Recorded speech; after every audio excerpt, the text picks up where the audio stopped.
En el Hospital Avellaneda, con los neurólogos del hospital y con la colaboración en su momento del doctor Peli Noble, habíamos hecho a través de la escuela de pacientes una suerte de educación para el paciente epiléptico que apuntaba a esto, que está científicamente probado, que si hay ciertas conductas que se toman aparte de ser prolijo con el tratamiento que el neurólogo da, ese tratamiento se puede efectivizar hasta un 50%, aún más regulando o mitigando la frecuencia de crisis convulsiva. De ahí nace, por ejemplo, el paciente puede hacer actividad física, sí puede. Obviamente yo recomiendo hacer actividad de grupo, no actividad que vaya a ser un deporte solo. Claro, que vaya solo a la montaña, claro. Por ejemplo, a hacer trekking. Yo siempre yo uso muchos ejemplos burdos para mi paciente. Le digo, si usted es un nadador, no vaya a nadar a Escava, al dique Escava. ¿Por qué? Porque no tienen condiciones controladas todo. Ahora, si usted hace gimnasia en un gimnasio, que es lo más común hoy en día, avise a su instructor que tiene crisis convulsiva, y lo que decía Estela recién. Bueno, el instructor tiene que estar capacitado para manejar inicialmente una crisis. ¿Qué es manejar una crisis inicialmente?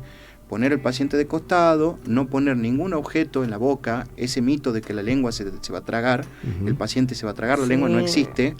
En todo caso, si uno quiere evitar una lesión de la lengua, es poner un pañuelo de tela, por ejemplo, nos decían en la facultad, que no impida la entrada de aire, claro que ya no existe el pañuelo de tela, ya no existe tampoco. Y asegurarnos también, por ejemplo, que el paciente en su crisis convulsiva, si es generalizada, no esté golpeándose la cabeza, porque a causa de su crisis convulsiva puede tener un TEC, un traumatismo cráneo grave.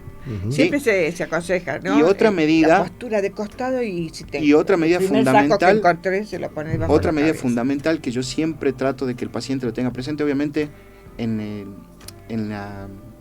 el evento de la crisis, lo que menos tienen presente, y está bien que no lo tengan presente, yo siempre les pido que traten de tomar el tiempo que el paciente está convulsando, o por lo menos la hora de inicio y la hora de finalización. Eso nos marca un parámetro, y le marca un parámetro al que recibe el paciente en la guardia. ¿Sí? Un parámetro evolutivo de eso. Porque si... Y si pueden en toda esa vorágine filmarlo, mejor también. Claro, pero vos fíjate que me ha pasado a mí, por ejemplo, yo estaba en el hospital y por ahí me decía, doctora, hay un paciente que está convulsionando, y vos salís corriendo, haces todo esto y te quedás parada esperando que termine la crisis, y no se te pasan nunca los minutos ni los segundos, y vos decís, ay, ¿cuánto dura esta crisis? Sí, pero además la percepción del tiempo es totalmente errática. Entonces, en ese momento... Son gestos que para el familiar que no es médico, que no lo sabe, son gestos que al médico de guardia le sirven para tomar conducta. Por eso yo trato de enseñárselos al paciente qué hacer ante una crisis convulsiva, más allá de cuidarle el golpe en la cabeza, más allá de ponerlo de costado para evitar broncoaspiraciones y todas esas cuestiones. También es, si tienen la lucidez o si hay alguien más, que vaya controlando esas cosas, porque el médico que recibe es muy importante para la conducta que toma en guardia. Estos parámetros, como qué tiempo estuvo convulsando, si entre una si hubo más de una convulsión, y se recuperó la conciencia, y si recuperó la conciencia entre una y otra, no una sola convulsión, porque a veces algunos tienen una sola convulsión, paran, están un ratito, miran así, porrón, empiezan con otra convulsión, paran, empiezan con otra convulsión, y si pasa 10 minutos que el paciente hace una crisis tras otra, evidentemente tiene que ir a una internación, a una guardia, porque... Sí, ahí estamos hablando de una forma grave de la epilepsia, que es el estatus convulsivo, ¿no? Eso también es importante que los pacientes conozcan. No pasa siempre, pero como él dijo, bueno, vamos a poner cosas, también pongamos... Exacto, aumenta los riesgos. No es el trabajo de una sola consulta, ¿no? Lleva su tiempo y uno tiene que repetirlo las veces que haga falta, cada vez que viene a la consulta. Obviamente hay pacientes que son muy adherentes y hay pacientes que hasta rechazan el diagnóstico que tienen puesto, no hacen tratamiento, y bueno, en ese abanico de posibilidades uno tiene que seguir machacando sobre estas actividades, porque forman parte de la educación para la salud en el diagnóstico de un paciente epiléptico. Y entender eso, ¿no? Siempre avisarle al paciente que tiene un riesgo de que se transforme en algo grave la epilepsia, porque una epilepsia, sabemos, ya se conoce, que una epilepsia sin tratamiento es una epilepsia que evoluciona de manera progresiva a formas más.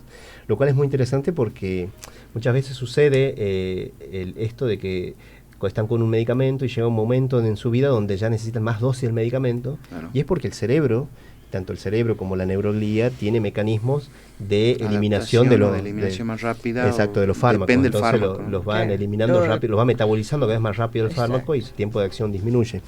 Pero lo cual hay que siempre darle esta información al paciente. La dosis y la cantidad de la dosis. Y entender eso, que no todos los pacientes son lo mismo. Eso. Yo tenía... Y otra cosa también es conocer, bueno, eso ya es más para los médicos, conocer muy bien el perfil farmacológico de la droga que uno está usando y cuáles son los controles en la evolución del tratamiento y de la enfermedad. Y los efectos adversos. Por eso, que son importantes. Ya hemos dicho del concepto, creo que para que pasara limpio más o menos el concepto de epilepsia, es uno tiene epilepsia cuando tiene una crisis y tiene una mayor posibilidad de tener una recurrencia de esa crisis, ¿no? O sea, ya sé hay dos conceptos. El clásico es 2 crisis convulsivas constatadas de iguales características separadas por un tiempo mayor a 24 horas. Ese es un concepto meramente clínico. Ahora, por eso siempre los pacientes dicen, bueno, me hice este estudio y me salió normal, me hice este estudio y me salió normal. Ahora, ¿qué pasa cuando el paciente tiene una sola crisis? ¿Tiene epilepsia o no tiene epilepsia? Es lo que hablábamos hace rato.